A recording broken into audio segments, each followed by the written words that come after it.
자, 오늘 성경 공부 시작하도록 하겠습니다. 이제 아브라함 세 번째 이야기, 아브라함의 여정 3 시작합니다. 자, 말씀은 창세기 13장 1절부터 18절까지고요.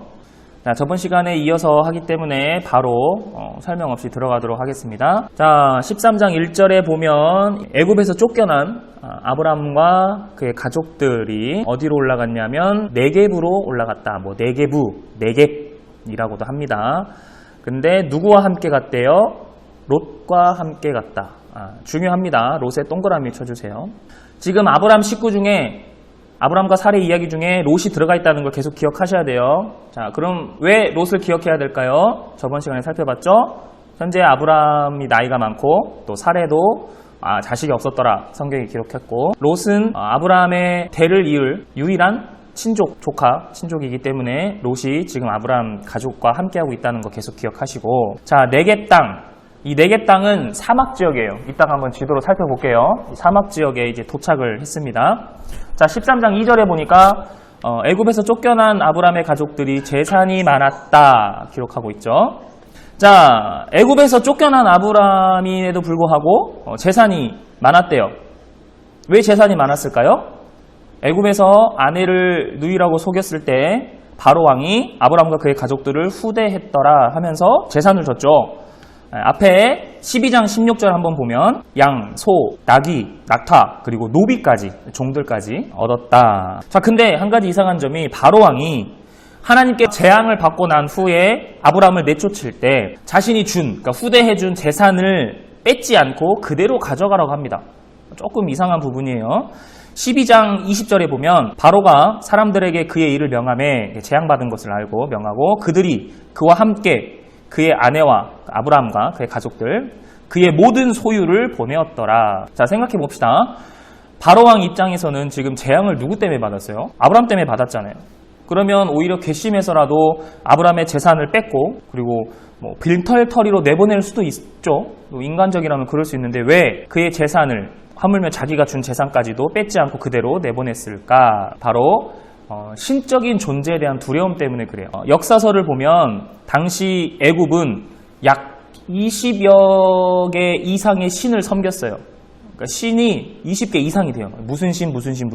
이거 무슨 말이냐면 신에 대한 그 종교심이 굉장히 예민했다는 것을 알 수 있어요. 바로왕 입장에서는 아브람이라는 외부인이 온 거죠. 외부인이 왔는데 얘 때문에 어쨌든 신에 의해서 재앙을 받았어요. 근데 이 신이 자기들이 그동안 섬겼던 알고 있었던 신과는 달라요. 그죠? 이름도 모르고 이 신의 존재에 대해서도 모르고, 그러니까 듣지도 못한 새로운 신에 대해서 알게 된 거예요. 근데 이 신이 어떤 신이에요? 자기에게 재앙을 준 신이에요. 누구 때문에? 아브라함 때문에. 그러니까 아브라함을 내쫓을 때 함부로 이 아브라함에 대해서 재산을 뺏거나 그럴 수 없었던 거죠. 그래서 재산을 그대로 주고 나가라고, 또 빨리 나가, 너 무서워, 이렇게 한 거예요. 그래서 아브라함이 재산이 많았다. 그러니까 역사적인 사실로는 바로왕이 어떤 신에 대한 두려움 때문에 아브라함을 함부로 할 수 없었다. 그리고 아브라함에게 준 재산도 그대로 있었다. 그래서 아브라함의 재산이 많아졌다. 역사적 사실로는 그렇게 우리가 알고 있지만 이제 또 성경이기 때문에 영적인 메시지로는 신실하신 하나님에 대해서 생각도 해야 됩니다. 왜요? 아브라함에 대해서 축복을 약속하셨잖아요. 어떠한 사건을 통해서든지 하나님께서는 아브라함에게 복을 주시기로 약속하셨기 때문에 또 이러이러한 사건을 통해서 내쫓겨지는 신세라 할지라도 재산이 많아지는 축복을 누렸다. 기억하시면 됩니다. 자, 다시 오늘 본문 말씀으로 들어와서 13장 2절에 보면 가축과 은과 금이 풍부했다. 거느린 사람도 많았다. 노비를 말합니다. 재산이 많은 거예요. 노비는 당시에 주인의 소유였죠. 사람이지만 소유물이었기 때문에. 자, 여기 성경이나 메모지 옆에다가 중요한 역사적 사실을 하나 쓰십시오. 아브라함과 함께 나온 노비는 애굽 사람이죠. 그죠? 아브라함 입장에서는, 이스라엘 민족 입장에서는 이방 사람이죠. 노비니까 당연히 소유니까 따라온 건데, 역사서를 보면 이때 당시에 아브라함을 따라서 나온 애굽 사람들도 있었다. 그러니까 나중에 이제 먼 훗날 막 다윗 시대가 되고 12지파 시대가 되고 그랬을 때 보면 이스라엘 민족인데도 그 이스라엘 민족 안에 우상 섬기는 문화가 있고 이스라엘 하나님의 백성 안에서도 이방인들이 섞여 살았다는 얘기가 나와요.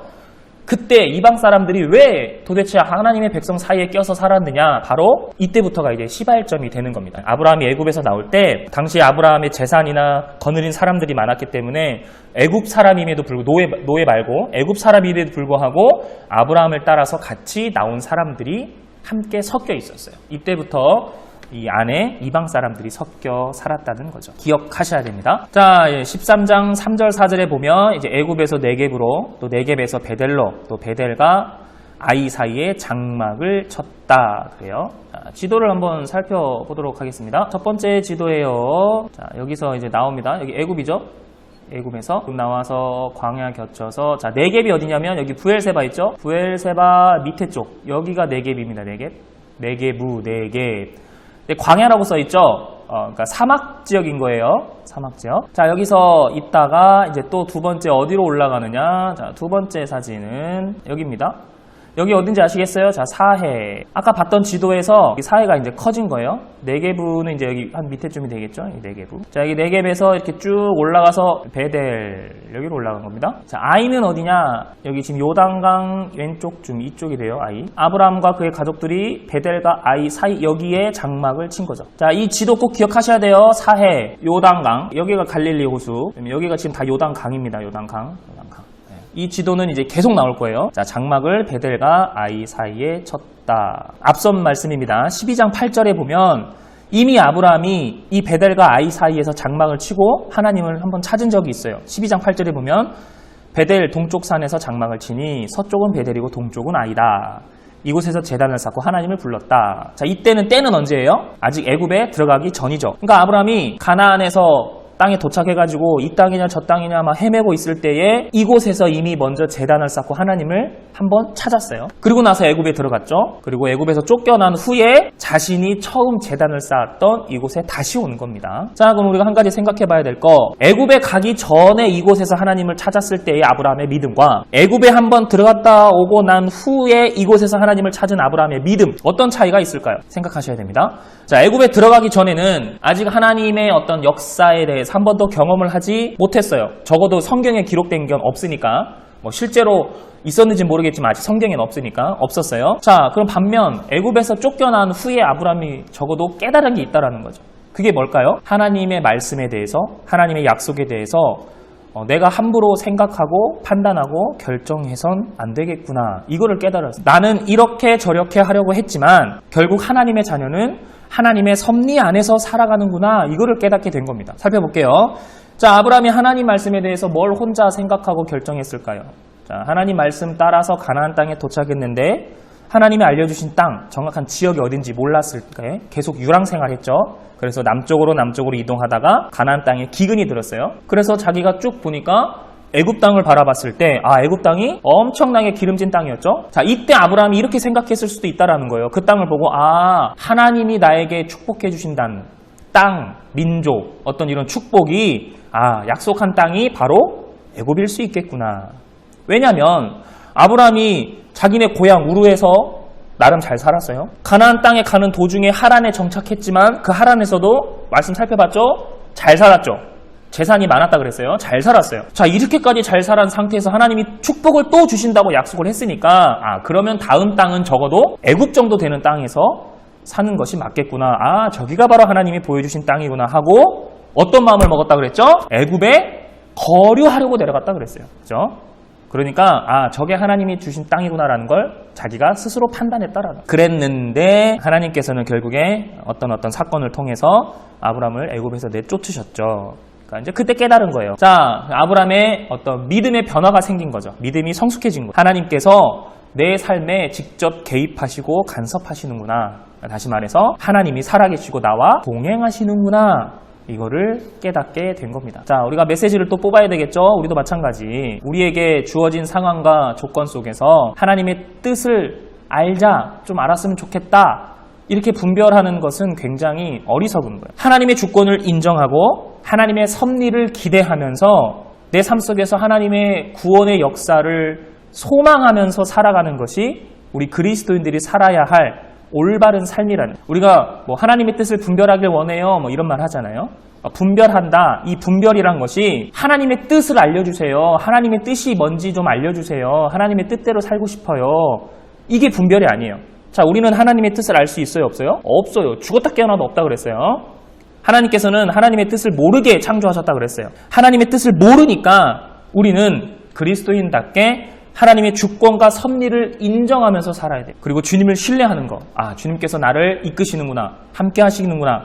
그리고 주님이 기뻐하시는 것을 행하면서 사는 삶이 그것이 올바른 분별이다. 아, 왜 이런 일을 주셨을까? 왜 이렇게 힘들게 하실까? 아, 나는 이렇게 하고 싶은데 왜 안 될까? 이런 생각보다 이런 일을 주신 이유가 있겠지. 기쁜 일이 있으면 기쁜 대로, 또 슬픈 일이 있으면 슬픈 대로.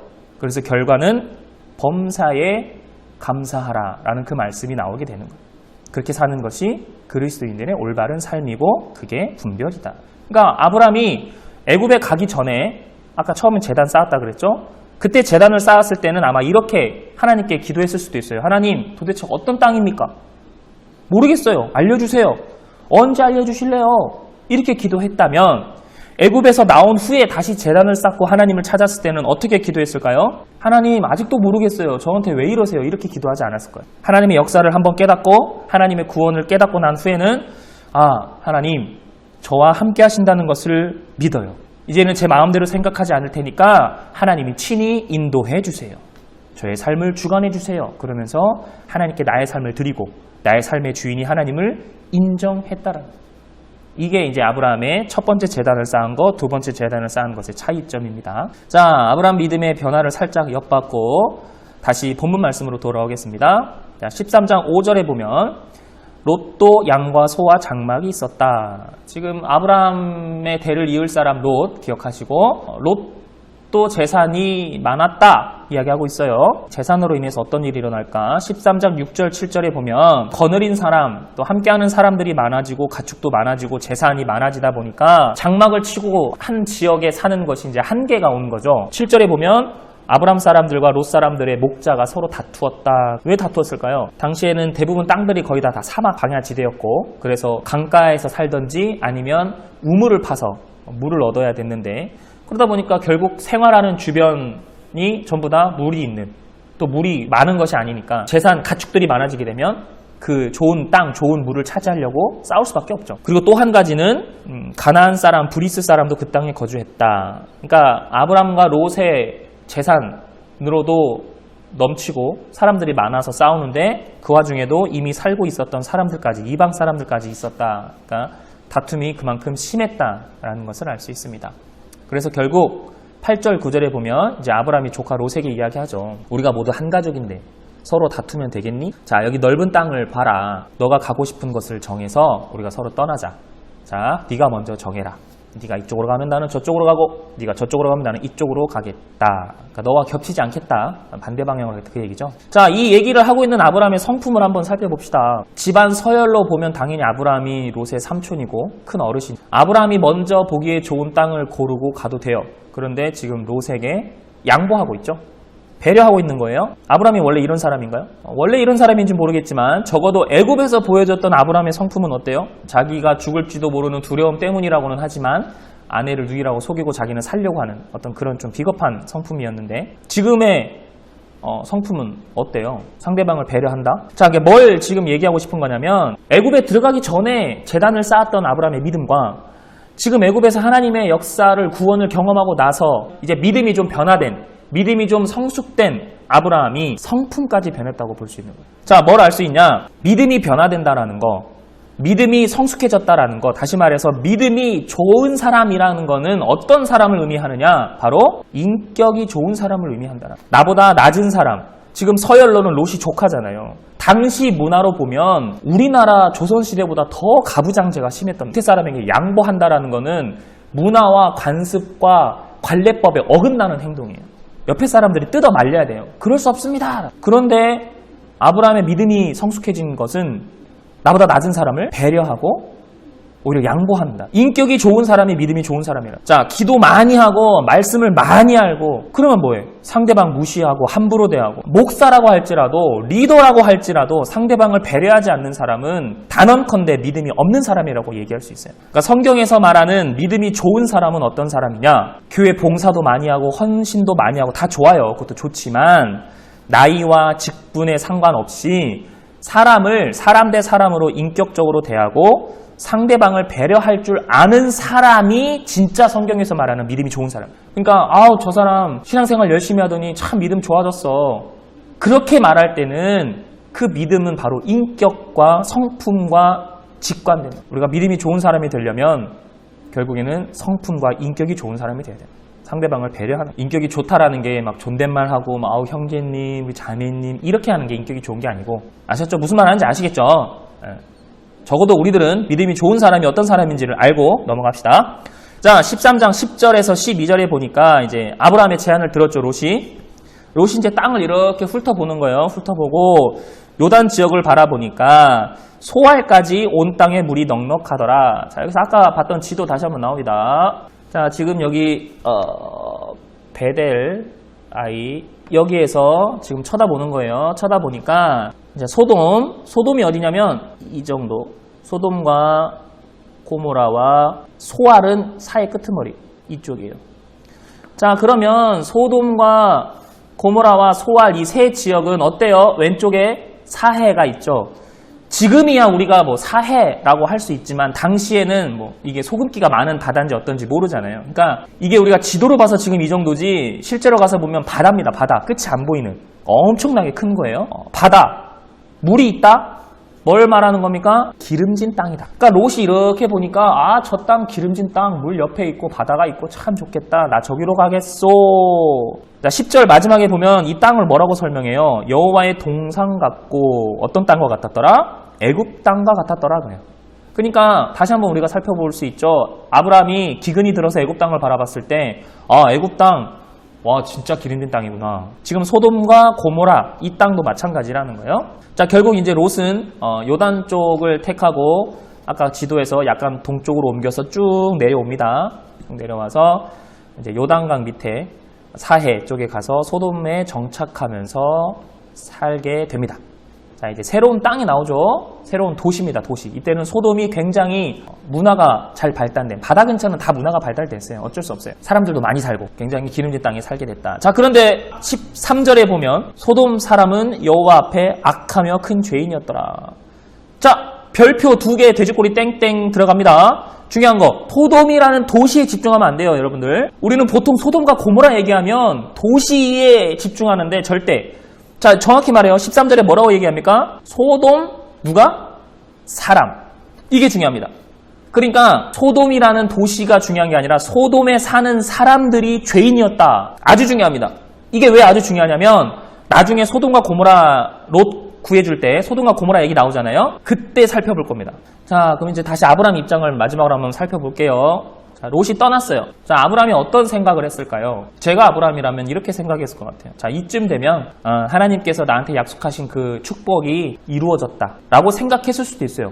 자기가 지금 그 베델과 아이 사이에 친 땅도 가나안 땅이기도 하고 자기의 삶을 돌아봤을 때 애굽에서 죽다 살아났죠. 자신이 살려고 아내를 누이라 속였지만 남자로서 창피한 모습을 보이기도 했지만 결과적으로는 재산이 불어나고 은과 금과 온갖 가축을 받고 애굽에서 나왔고 재산이 얼마나 많았으면 거느린 사람들이 얼마나 많았으면 자기 조카 롯하고도 자기의 대를 이을 사람임에도 불구하고 안 되겠다. 떠나자. 이렇게 된. 자, 아브라함이 여기까지만 생각해도 아마 나는 하나님께 축복받았어. 이 정도면 됐어 라고 생각할 수도 있었겠다 싶어요. 그러니까 바로 이때 하나님이 다시 한번 아브라함에게 약속하시죠. 마지막 말씀 14절부터 18절까지 보면 하나님이 이제 하나님의 말씀 약속에 대해서 다시 한번 네 마음대로 생각하지 마. 나의 축복은 아직 멀었어. 이렇게 이제 말씀해주고 있는 장면이에요. 그래서 함부로 판단해서는 안 된다. 이 땅을 내가 너에게 다 주겠다. 이렇게 약속하죠.